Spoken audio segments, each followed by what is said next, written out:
हाथ लाई हुए हैं।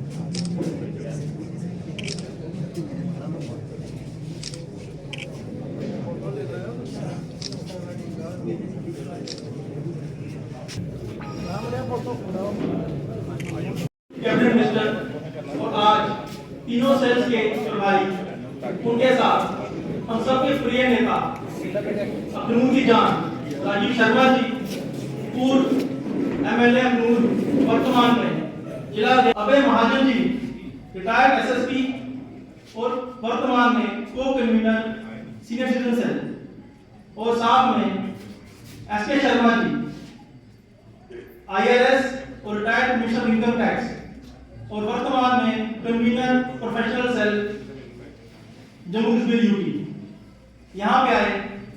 हमारे आप सबका यहाँ पे भारी संख्या में आना और अपना कीमती समय निकाल के इस बैठक में भाग लेना सबके दिल को छू गया। तो आप सबका दिल से हार्दिक अभिनंदन।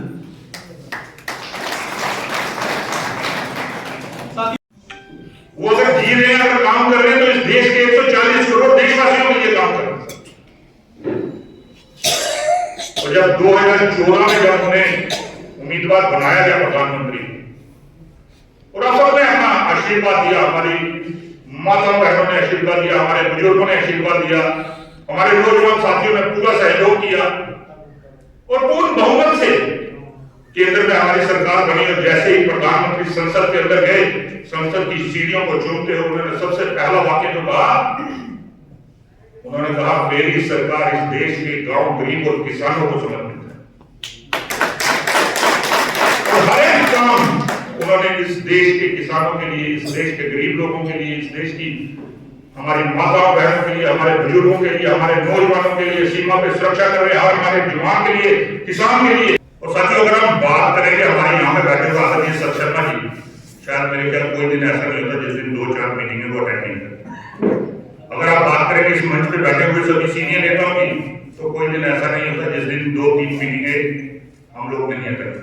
अब ये मीटिंग हुई हमारी मॉडल हो गया, उसके बाद ये वाली मीटिंग, इसके बाद हमारी एक और बैठक, लगातार मीटिंगों का दौर, क्योंकि आप इलेक्शन होते हैं और हमें भी पूरी तैयारी करनी है, क्योंकि आने वाले दिनों में इलेक्शन आ रही है और हमें इलेक्शन लड़नी है और हमें इलेक्शन जितवानी है। क्योंकि इस बार जो हमारा कहा है, अब की बार जांच होगा और जांच होगा तब होगा। इनाम दे मछुआरे सोमालिया दे 15 दिन पहले की गल है, सोमालिया दे लुटेरे फड़ लिया ते इंडियन नेवी ने 5 मिनट लाए ते उन्हें थे आ गया सुट्टी हुए देखा इंडियन नेवी आते थे आ गया सुट्टी हुए। ए सारी मैं उन चीजें च मेरे दोस्त पहले वक्ता बोल ही चुके हैं, मैं उन पर नहीं जाना चाहता। मैं तो ये दसना चाहता कि गवर्नमेंट का क्या रोल है सारी डे टू डे लाइफ में। अच्छी गवर्नमेंट का क्या रोल है? अच्छी गवर्नमेंट का ये रोल है कि सारा जीवन 40% अच्छी गवर्नमेंट आने का लगा सुखी हो जाता। तो इस करिए हिंदुस्तान ने कितनी तरक्की की थी मैं बारे नहीं जानना, मौका मिले फिर थोड़े जिन्नी तरक्की भी की है उन्ने के दुश्मन पैदा हुई है। आज दोस्त क्या सोच रहे हो, इतने आइए 4 टैलेंट पे जीएगा जोरी है। इसी रूपरेखा के अंतर्गत हम कुछ अपने स्पीकर से सुनेंगे, उनके मान की जिंदगी जीने पर खुश है, गर्व करता है कि हम भारतीय जनता पार्टी के कार्यकर्ता हैं और भारतीय जनता पार्टी के सदस्य हैं। इसमें अनेकों संगठन एनजीओ हैं। जो हमारा 500-550 साल का पुराना मुद्दा था, जिसके लिए हजारों लाखों लोगों ने अपना बलिदान दिया, वो मसले को, राम जन्मभूमि के मसले को पिछले 22 तारीख को प्राण प्रतिष्ठा कर मोदी जी ने भारत का स्वाभिमान सबसे ऊंचा कर दिया। ये सबसे इसलिए मैं लंबा नहीं बोलूंगा। हमारे बीच हमारे माननीय सभी वरिष्ठ कार्यकर्ता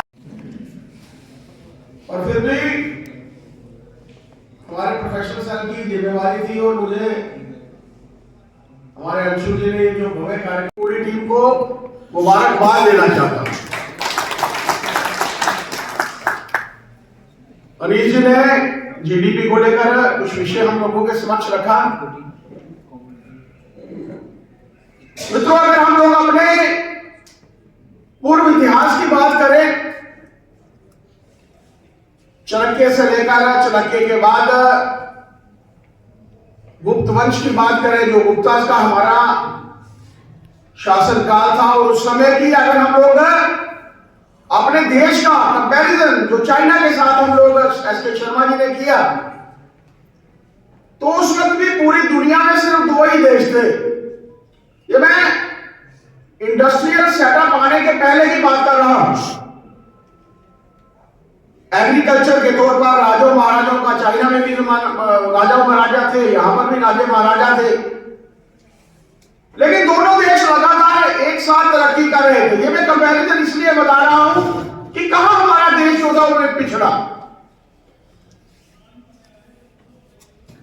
समुद्रगुप्त मौर्य की, चंद्रगुप्त द्वितीय की या स्कंदगुप्त की उस समय की अगर हम लोग बात करें तो पूरा एक भव्य देश था हमारा। उस वक्त भारत ऐसा भारत नहीं था, उसमें बहुत से ऐसे छोटे छोटे देश जो थे वो शामिल थे, और उन देशों के चलते जो हमारे देश की जीडीपी जो थी, पूरे विश्व भर की जीडीपी का 1/3 33% से लेकर 35% हमारा भारत जो था वो रिप्रेजेंट करता।